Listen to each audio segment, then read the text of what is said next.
Good afternoon. This afternoon is going to take us to a little book called Daniel. I say little, it's not really that little, it's sort of little. It's little by the standard of the major prophets, of which Daniel was one.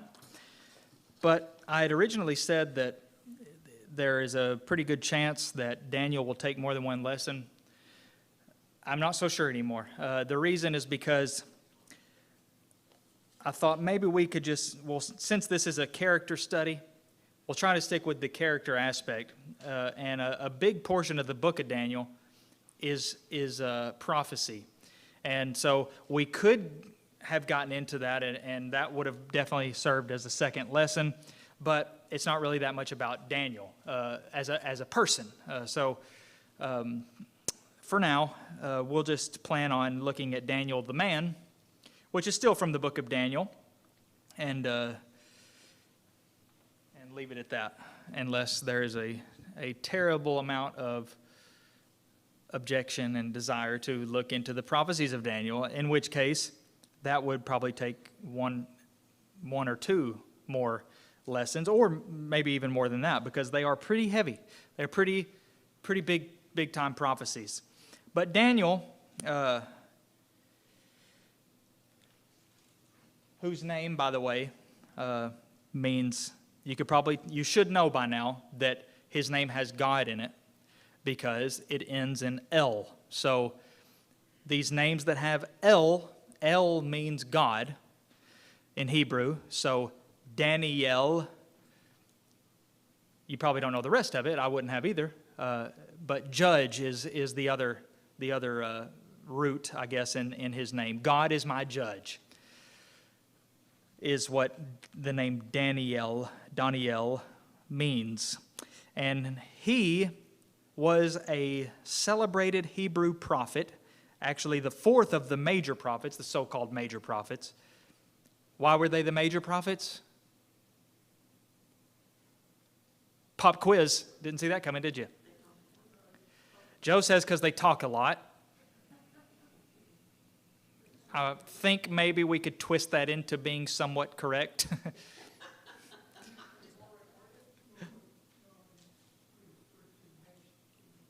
Okay, among other things, their books, I don't know if I want to say their ministries, but I guess also their ministries, were the longest, or they put out the most content, we might say.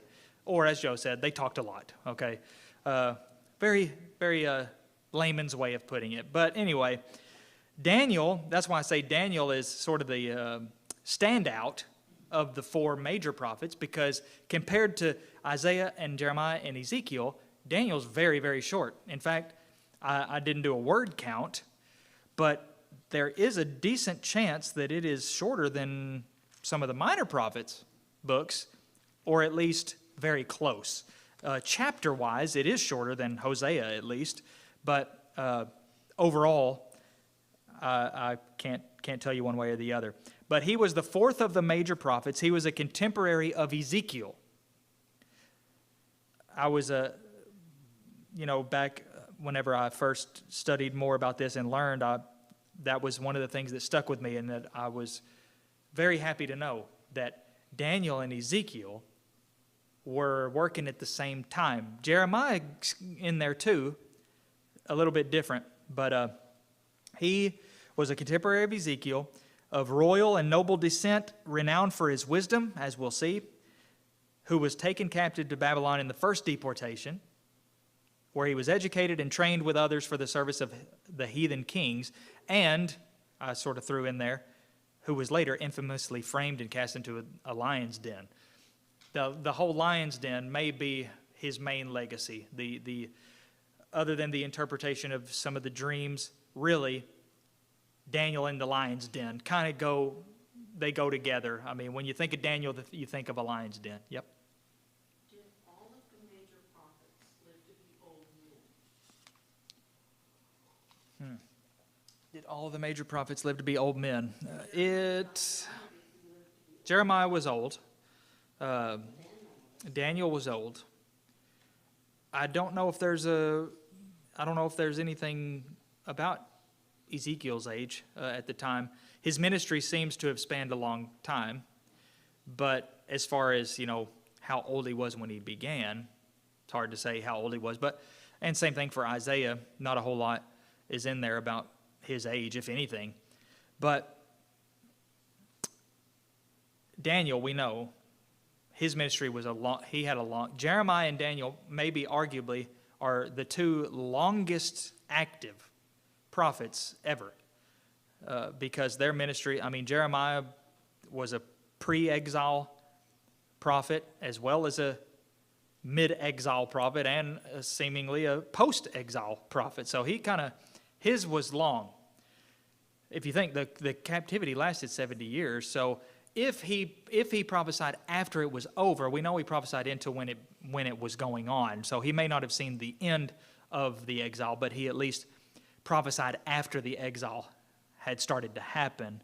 So Daniel's ministry was also a long one, and we get a better idea of his, well, not really his age, but once again, we don't know the starting point, but we do get some indications of the reign, the kings under whom he served, and then you kind of can put a timeline together, and then it's just a matter of, well, how old was he probably when the book of Daniel starts?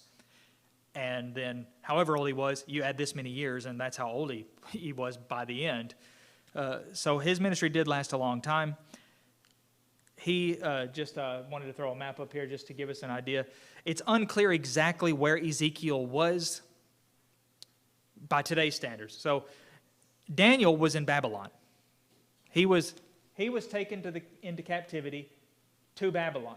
So he was taken from Jerusalem, which is right around that red dot there, all the way here. So Daniel, the whole time, Daniel 1 through 12, was in Babylon. Yes? I wonder, since he was like the royal descent, was all of his family killed, or I wonder why he didn't come after a young boy that was taken, royal descent? I don't know. I don't think we learn anything about his family except that they were, sort of highborn, upper-class people, because he was. So he was taken. It doesn't really tell us what they did with his parents, if they did anything with his parents, or if they took. It seems that they plucked Daniel, if his family was even alive still, they plucked him away from them and dragged him there. So whatever happened to his other family members, they weren't concerned about keeping them together, really. If anything, they would have wanted to tear them apart. So it's an interesting question, though. The only thing we can deduce about his family is that they were, I don't know, wealthy, probably wealthy, but they were noble-born people. I think our thing says that there's a tradition that he was actually a descendant of King Hezekiah. Now, that's one of those take it or leave it. We can't say for sure, but that is at least a tradition that came from somewhere. What the scriptures tell us is that he was of the noble and royal blood in some way. So Daniel was in Babylon. Ezekiel was also taken captive in one of either the second or third deportations. Forgive me, I didn't think to look at which one. It just wasn't the one with Daniel. And Ezekiel chapter 1 tells us that he was at the Kibar River, the river Kibar, or canal. Now, the question mark comes in as, where is that? What is that? And it is believed that this red line, I outlined it there, this little thing that connects from Euphrates to Euphrates pretty much, may be what that is. So, if so, then that means Ezekiel was somewhere along that river. But what we know for sure is that he was somewhere in the country of Babylonia, among the exiles. So Daniel was in the city among the heathens. Ezekiel, at the same time, was out in the country with the Jews, the exiles. So while Ezekiel was prophesying or preaching, we might say, to his people in the country, Daniel was in the royal city having to preach to the heathens. So that's one reason why he is so renowned, probably, is because he was up higher, and he was prophesying to kings, different kings, and other royal persons. So, he was a Ezekiel and Daniel go together in that way. It's not that their prophecies are connected necessarily in a direct way, but they were prophesying at the same time, just to different people in different places. So I find that pretty interesting. Any way that we connect Bible writers or books is I think extremely valuable information. So Daniel is, according to Mr. Lockyer, who we're using his book, he's the man who kept his window open. What in the world does that mean? Well, we'll see. We'll just go through as brief as possible history of Daniel's life as recorded in the book of Daniel. So, around 605 BC or so, when Daniel was somewhere, an estimated maybe 15, somewhere around the age of 15, was taken from his home, his city destroyed, his land destroyed, taken by this heathen pagan king, Nebuchadnezzar, ruthless man. Need I remind you that this is the man who made the king watch his sons be brutally murdered, and then gouged out his eyes. That to me says everything anybody needs to know about a man. That any man that would do that, I'm going to make you watch your sons get murdered, but then I'm going to gouge out your eyes, is about as cruel as anything could ever be. That's Nebuchadnezzar. Okay, he is the one who took these Jews captive. Daniel was in that first group, which was of the best, the cream of the crop, we might say, the wealthy, the highborn, the ones full of potential, the gifted and talented, these types. The fact that Daniel was in that group tells us a lot about Daniel already, and his three friends that we already talked about them in an earlier lesson. So Daniel was taken to be trained in this school of the Mesopotamians, where they would learn all the what is it? How do they put it? I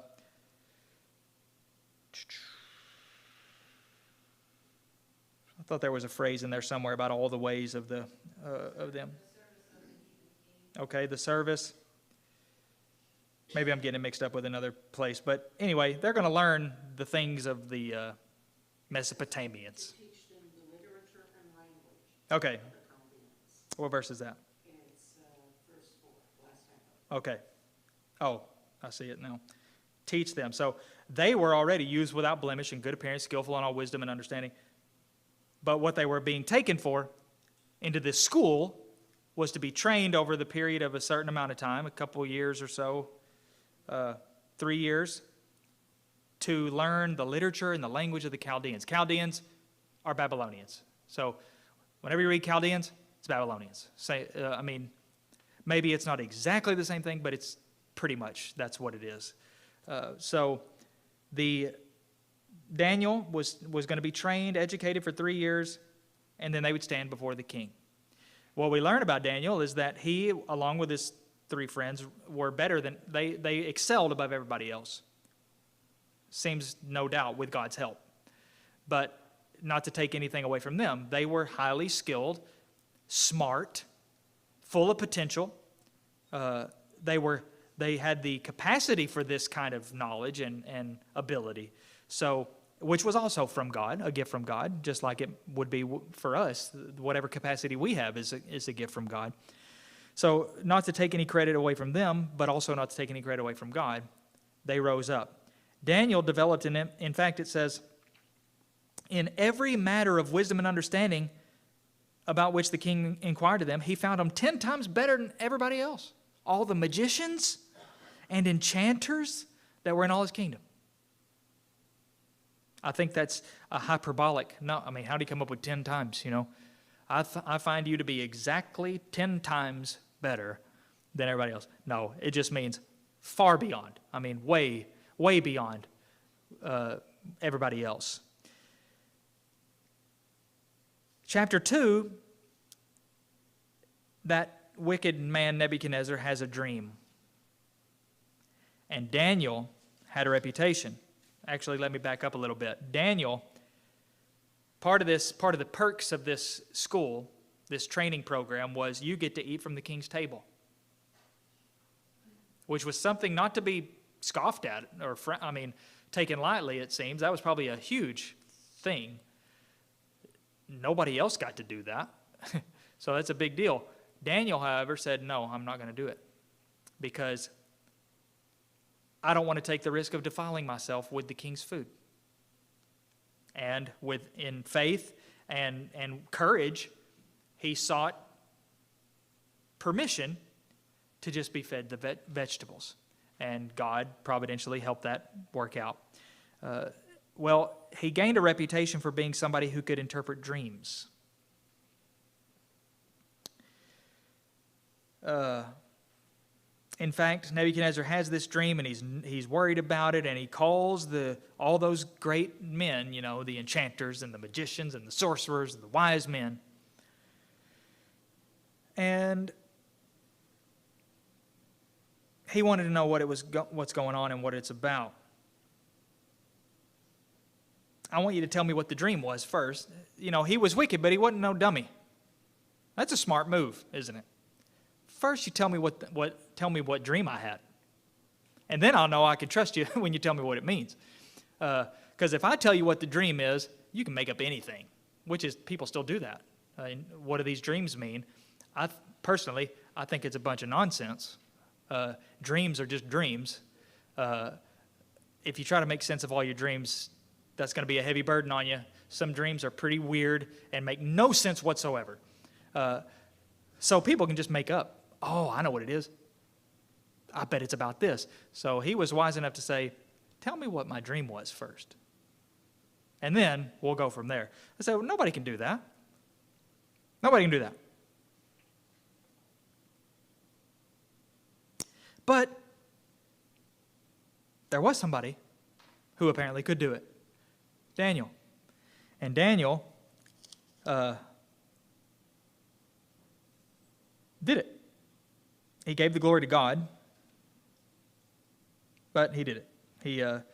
He revealed the dream. I'm just telling it in as fast of a manner as I can. Yep. The Bible talks about the sin of pride in the month of Pride Month or whatever. Daniel is the epitome of humility. He had all of those talents. He had all of those abilities. He had no ability, as Debbie was talking about, things that you could be puffed up about. And instead, he always said, it's not me. Yeah. God has done this. So giving God the glory is kind of an understatement of what God. It would be so tempting to stand up and go, yeah, I did a good job, didn't I? Yeah. Look what I can do. Exactly. Yeah. And let it get to your head. Yeah.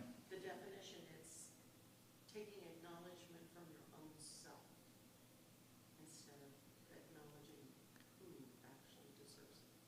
Yeah. Daniel is a great example of humility, and that's one of the reasons, because none of this got to his head. He didn't put it in, put the stock in himself. He told Nebuchadnezzar, nobody can do this thing that you're asking. And the implication there is, not even I can do that.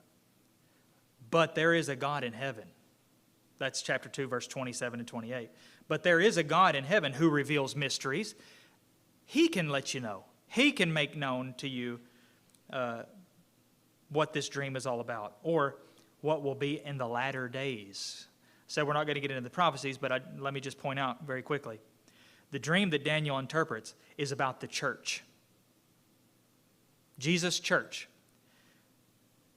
There's your kingdom, Nebuchadnezzar. There's going to be another one rise up after you. Another one's going to rise up after them.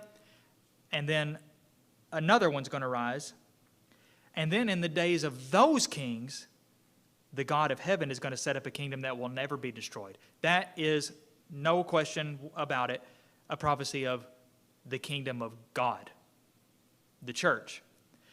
Why is that important? Well, it's important for a few reasons, but the point I'm making here is he prefaced this by saying it's going to happen in the latter days. But in verse 44, he says it's going to happen in the days of the fourth kingdom, which was Rome. Therefore, the latter days happened or began happening in the days of the Roman kingdom. Now, why is that important? Exactly. Because the latter days, everybody knows that the latter days is when the end, when Jesus comes back. Everybody knows that. I'm being sarcastic, but that's the way it's presented. Well, I say everybody knows that. Daniel didn't know it apparently, because this is yet another prophecy that is referred to as the latter days, and it was fulfilled in the church in the first century. Same thing with Joel's prophecy that Peter quotes in Acts chapter 2. He said this is what Joel was talking about, and Joel said it's something that's going to happen in the latter days, or some equivalent phrase to that. So anyway, Daniel interprets the dream. Daniel is promoted. Then, chapter 3 doesn't have anything to do with Daniel. Okay? Chapter 3 is we already looked at chapter 3, because it's about his three friends and the fiery furnace. So his three friends got the fiery furnace. Daniel avoided the fiery furnace. That's one of the big questions is, where was Daniel in all this? I don't know where he was because he didn't tell us where he was. All I know is he wasn't there. He wasn't there with them. Maybe his promotion had something to do with it. But anyway, he was somewhere else, not involved in this whole thing. So chapter 3 we can skip because it doesn't have anything to do with Daniel, except for his connection to those three friends, which we'll point out later, I think is extremely important. Certainly not to be overlooked. Now, chapter 4. Nebuchadnezzar has another dream. Guess who's going to be called? Daniel, or Belteshazzar, by the way, his other name, which means something along the lines of the one who keeps the hidden treasures of Bel, B-E-L, not B-A-A-L, but Bel. It's a name after a false god, obviously. Didn't affect Daniel at all. He always remained Daniel, just like the other three did. But anyway, he was said to be one in whom the spirit of the holy gods is. I know, he says, that the spirit of the holy gods is in you. Now, cut him a little slack. It was meant as a compliment. He meant it well.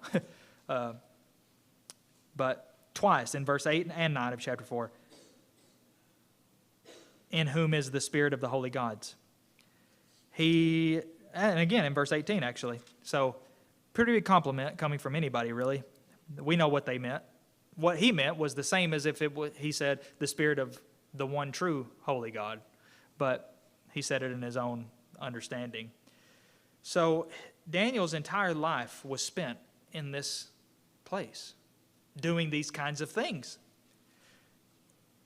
And he had to tell the king, again, remember? The kind of king that murders your children in front of you and then gouges out your eyes? He had to tell him some hard truths. Would it not be terrifying to have to tell a man like that something he may not like to hear? I think it would be pretty scary.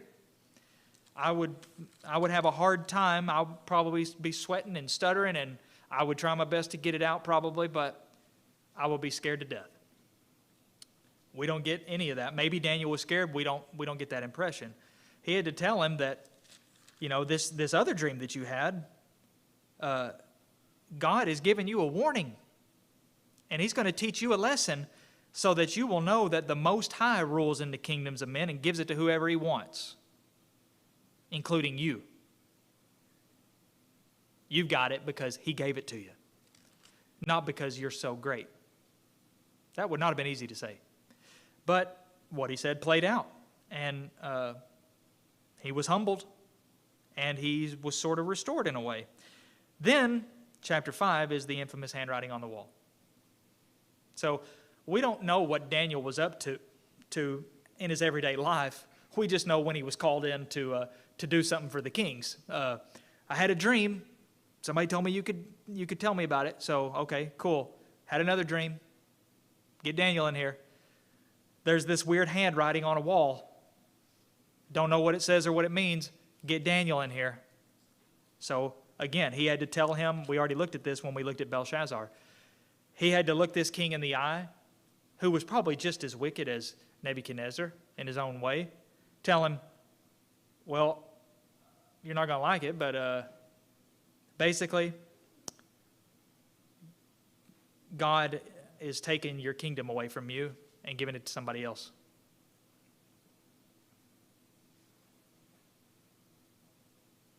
Not easy to say. And that very night. Now, chapter 6 is it's the infamous Lion's Den chapter, but it says so much about Daniel in so many ways. First of all,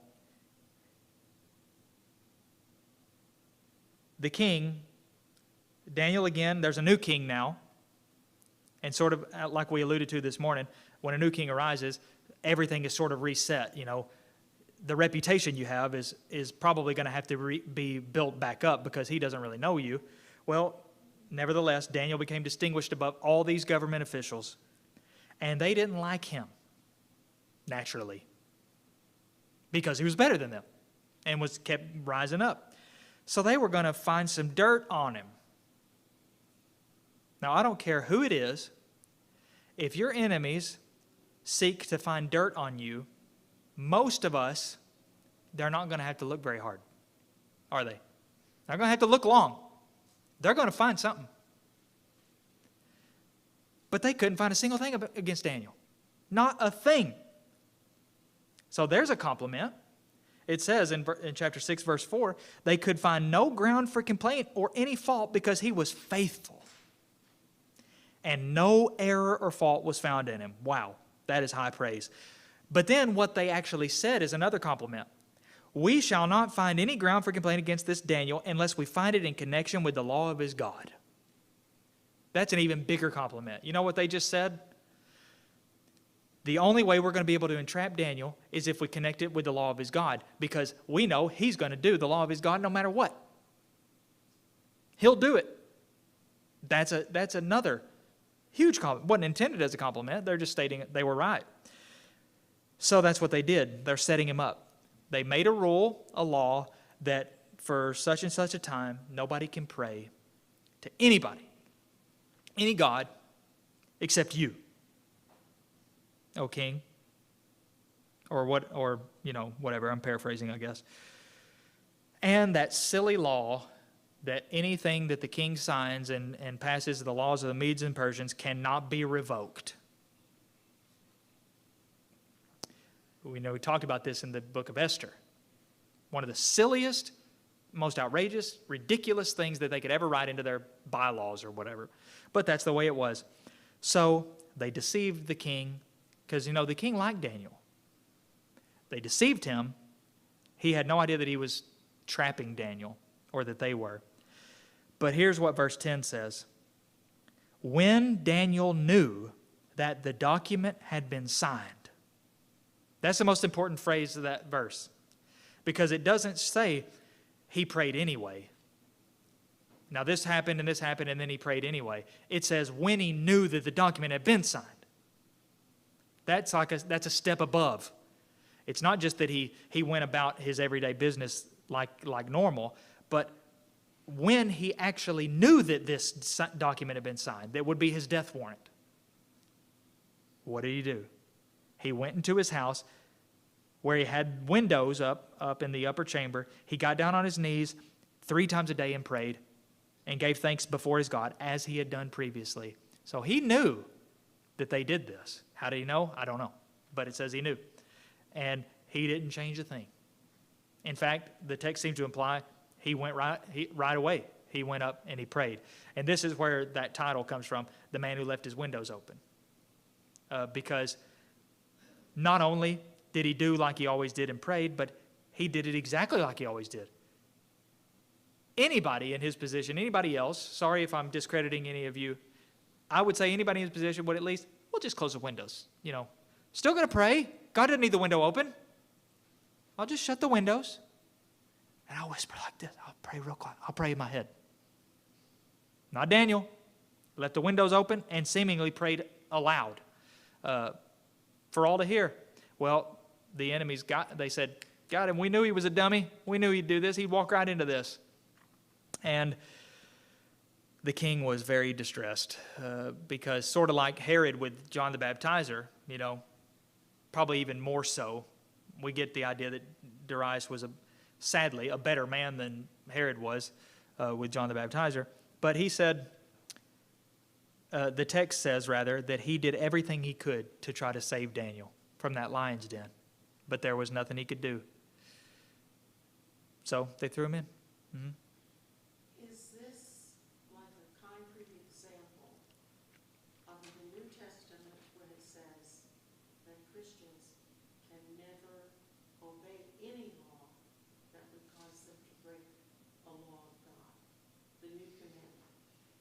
And that would be the equivalent of when he said, if you deny me for me, I will deny you in heaven.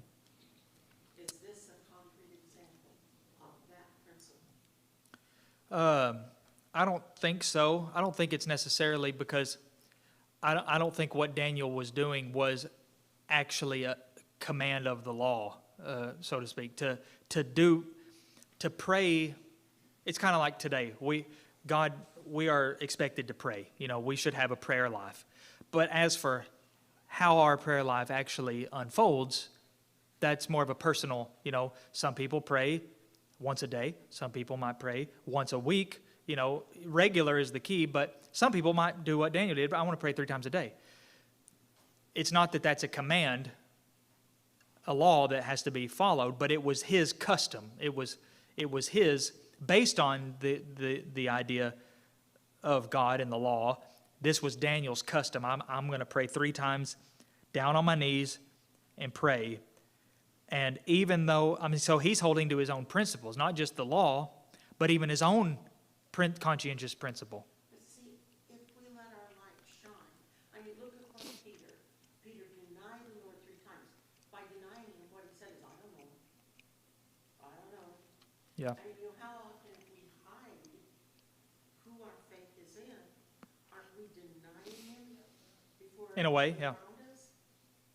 In a way, not necessarily explicitly, like Peter said, I don't even know who the man is, But to answer your question, even though it wasn't a law, it's still the same application that Daniel, in fact, I think it's even more powerful. It's not that Daniel said, well, I got to obey God rather than man. This wasn't even something that God told Daniel to do, to what specifically this thing. But even so, he still was going to keep doing it.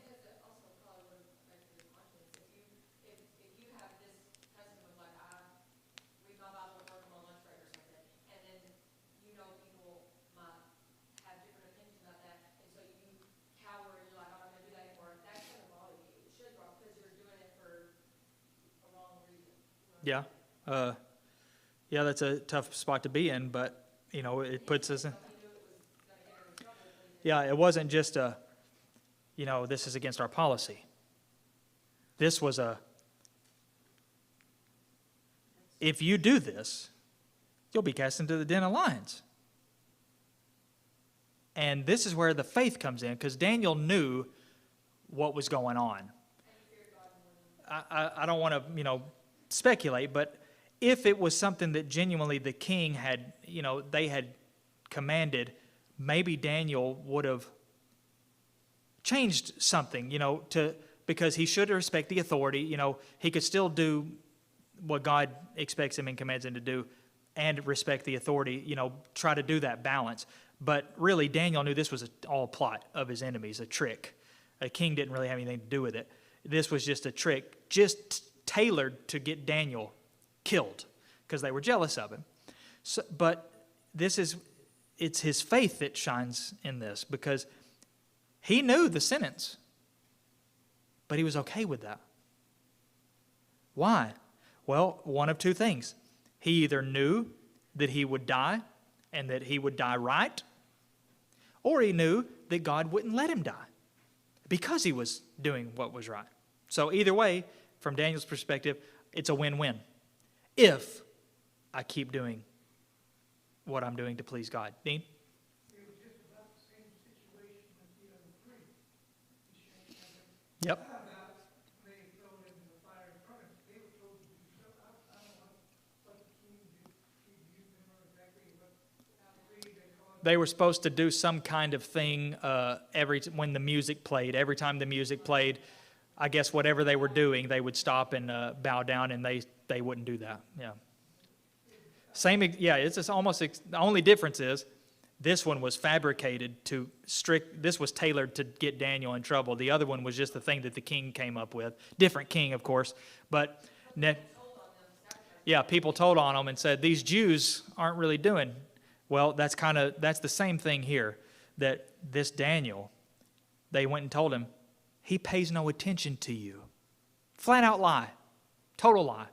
Of course, we know that they meant in this context, but they said it so vaguely, he doesn't pay attention to you. See, they're appealing to his ego as the king. But it says, like I already mentioned, he was much distressed. But not because, I can't believe this. I like that young man. I can't believe he would have the gall to not pay attention to me. He was distressed because he did not want Daniel. He didn't like this. It says he set his mind to deliver Daniel, and he labored until the sun went down. All day he labored to try to find some loophole because of that stupid law of the Medes and Persians that once it's been signed and set in order, it can't be revoked. So he's trying to find a loophole unsuccessfully. So he had nothing, there was nothing else he could do. Daniel has to go in there. And by the way, unlike humans, animals aren't going to eat you if they're not hungry. I think we may be the only species that doesn't know how to stop when we're full. Animals don't. So I bet these lions were treated very poorly. And I bet they were ravaged. They were probably starved because that's the only way to ensure. What kind of statement would it make? You throw them in there with these lions and the lions are just, sitting around, yawning and, well, this is great. So they're going to make sure those lions will eat whoever they throw in there. Daniel was thrown in there. The king said, may your God, whom you serve continually, there's another compliment, deliver you. Puts him in there. They put the stone on top, seal it. King went home fasted. He said, I don't want to be bothered. No diversions were brought to him. And he couldn't even sleep. I like this guy. I've always have. Every time I read this, he was not a man of God. He was probably not a great man. He was not a morally upright man, I'm sure. But you can see his heart. This personally bothered him. He couldn't even sleep. He didn't want anybody bothering him. And as soon as the sun came up, the first place he went was to that den of lions. In some hope that when he calls out down there, Daniel's going to call back out. He's going to answer. And it's exactly what happened. Daniel, at least in the way he presented it, my God sent his angel, shut these lions' mouths. I don't know if he meant that literally, or probably just what he meant is these lions didn't harm me. They didn't harm me. I think it's almost positive that he meant it in that way, because if an angel just came and shut their mouths, that would mean they'd still be trying to attack him and eat him, and except their mouths are shut miraculously, so they could still kill him easily. You seen a lion's paws? They're like cat paws, except 5 times bigger. They could easily kill somebody. So all I'm saying is, Daniel is declared to the king, God prevented these lions from eating me. An amazing example of, maybe if you want to call it a miracle, okay. But at the same time, it's kind of one of those borderline things that we've talked about in the past. We won't get into it again. But from chapter 7 to chapter 12 is almost all prophecy, except chapter 9 where Daniel prays and the angel appears to him and it scares him half to death or whatever. I think that's one of the instances where he, scared the person that the angel appeared to. But yeah, Gabriel, he's even named. And he said, at the beginning of your pleas for mercy, a word went out, and I've come to tell it to you, for you are greatly loved.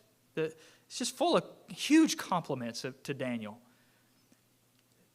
Your God whom you serve continually. The angel says, you're greatly loved.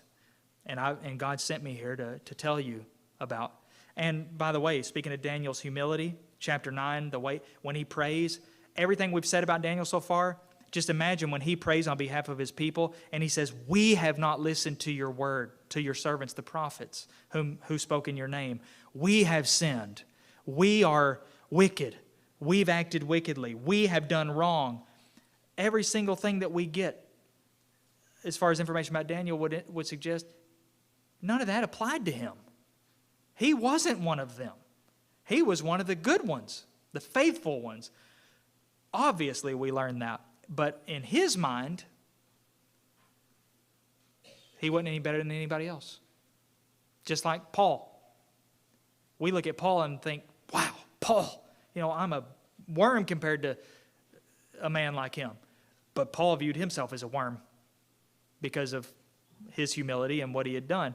Daniel, he was humble. If nothing, he was humble. And he was quite a bit more. Yep. But where there is knowledge of sin, it takes the person who knows. I remember when I went up on the campus, there were sins I didn't even know existed. But once you know, just the knowledge disgusts you. So I can see how Daniel would say to me, because once you know, it's ugly. Yeah. And it affects you. And he was one of them. He was, and blood ties. This was his people. We have sinned. Remember, the whole reason that he's in Babylon in the first place is because of we have sinned. We've done wickedly. We didn't listen to. That's one of the most powerful parts of that is in that prayer is we didn't listen to your servants, the prophets. And how applicable that is to us today in the Word of God. That it's like our prophet in a way. The written revelation that God has provided, are we listening to it? Because Daniel, he doesn't just say, we didn't listen to you, although that would have been the same statement. He said it even more plainly. We did not listen to your servants, the prophets, who spoke in your name. Powerful stuff. So, lessons from Daniel, a few here. There's wisdom in the old saying, better safe than sorry. In spiritual life, better safe than sorry. That is the way I would characterize what Daniel did in chapter 1. It's not that everything that the king would have served was going to be something that would defile him. What if it happened to be all stuff that God allowed them to eat?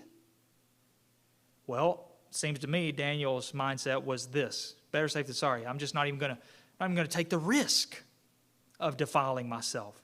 So just give us the vegetables.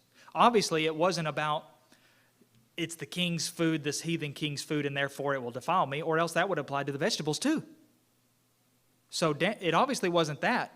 He must have been thinking, I don't want to risk some of this food being served and me eating it ignorantly and defiling myself according to the law, God's law. So better safe than sorry. However, there's also wisdom in better dead and right than alive and safe. And wrong. Alive and safe because I've made the wrong choice. I guess I should have made that more clear. That is Daniel in the lion's den. Better to be right and dead than to be alive and wrong, forsaking something of God. Jesus said that same thing in his own way. Don't fear man who can kill the body, can't kill the soul. Fear him who can kill both soul and body in hell. Number 3, we should strive to have believing, spiritually adept friends. Can't overestimate just how important Daniel's life probably was being in this with Hananiah and Mishael and Azariah. Wasn't that the other one? Their friendship, I think, probably played a role in chapter 3 with the fiery furnace. I think it's arguable that wouldn't have happened without a good example like Daniel and their coalition spiritually faithful men. And same thing with Daniel. It was a reciprocal thing. So remember, Daniel took the lead in the eating of the food, but they were right there with him. He was leading them, and he encouraged them. We need to pray to God and make sure, ask His mercy and help us in this matter. That was Daniel. So they were very lucky and smart to have a friend like Daniel, and vice versa. At the same time, we should strive to be believing, spiritually adept friends. So it works both ways. We should strive to have those friends. We should strive to be those friends for other people, because we may be the only person in that person's life that is one of those kinds of friends. So how much more important would it be for me to be one of those friends? But also for myself, I need to have friends like that. Because Daniel's 3 friends could have just as easily encouraged him indirectly or directly to fine, eat the king's food. God put us here, so, let's go for it. Or just do whatever to save your life. Don't go in there and pray like that. That's crazy. You're going to get yourself killed. But Daniel and his friends were the exact opposite. Number 5, we should never compromise in what we know to be right. Ever. When we know something is right, that's the end of the matter. We should never compromise that. Not for our lives, not for anything. Of course, it will be a horrible situation to be in if our family's lives are at stake. But thankfully, most of us will never have to live to be in that situation. But we can do it in lesser ways, the consequences of which will not be immediate, but later spiritually. But when we know something is right, that should be grasped more than anything else in the world. Number 6, we should give God all the glory and take none for ourselves, just like Daniel. I can't do this. Nobody can do this, but there's a God in heaven who can do it. So how about this? He'll tell me and I'll tell you. That's pretty much the arrangement. That's how he presented it. Let me be used so that he can tell you what the dream is all about. He did not take any of the glory for himself ever in any of those instances. Always gave it to God. Number 7, we should not be afraid to tell anyone about God and the truth of God. Anyone. Sometimes we get in a habit of being afraid to tell anybody. But it should be the opposite. We shouldn't be afraid to tell anybody, no matter who they are, no matter how powerful they are, how famous they are, what their relation is to me, what the consequence might be.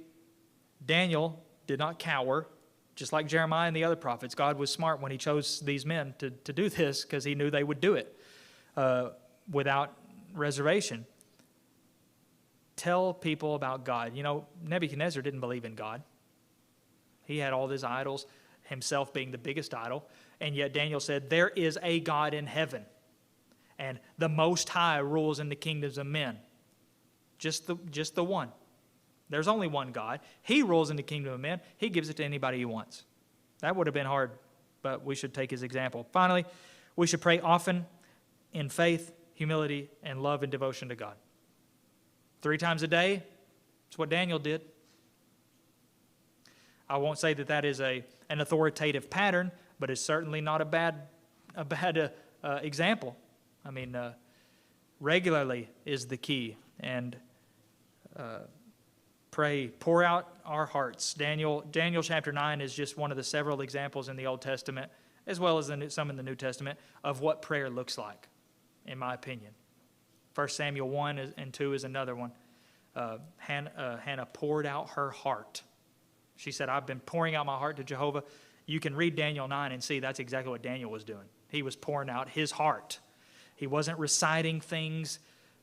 He wasn't just saying empty things. His heart was going out. I mean, it was just poured out all over the place, because that's what prayer is.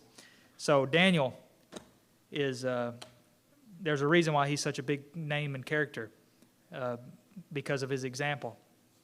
And his life being in some of the worst conditions possible for a young man. Again, remember, 15 years old or thereabout when he was taken.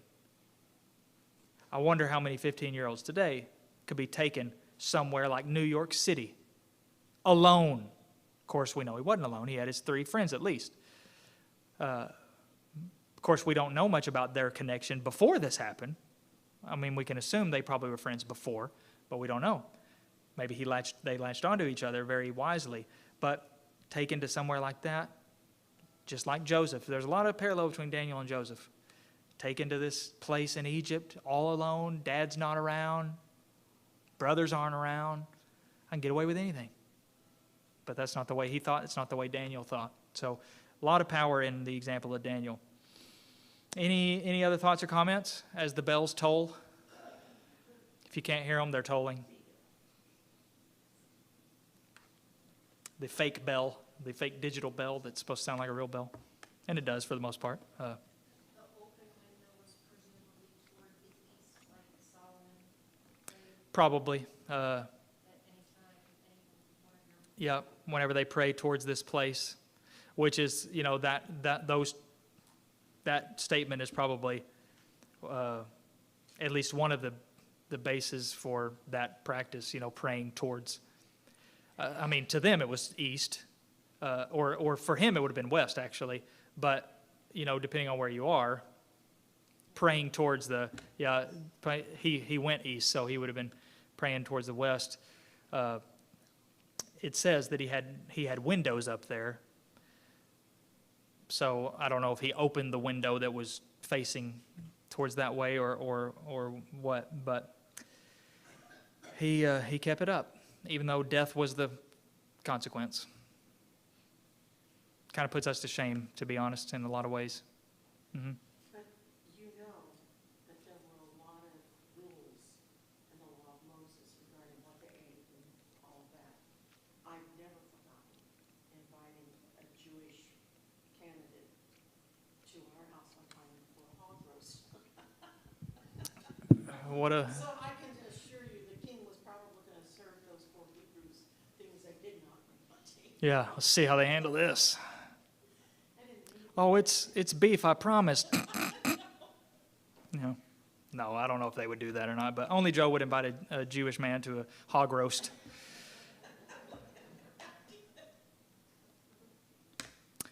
All right.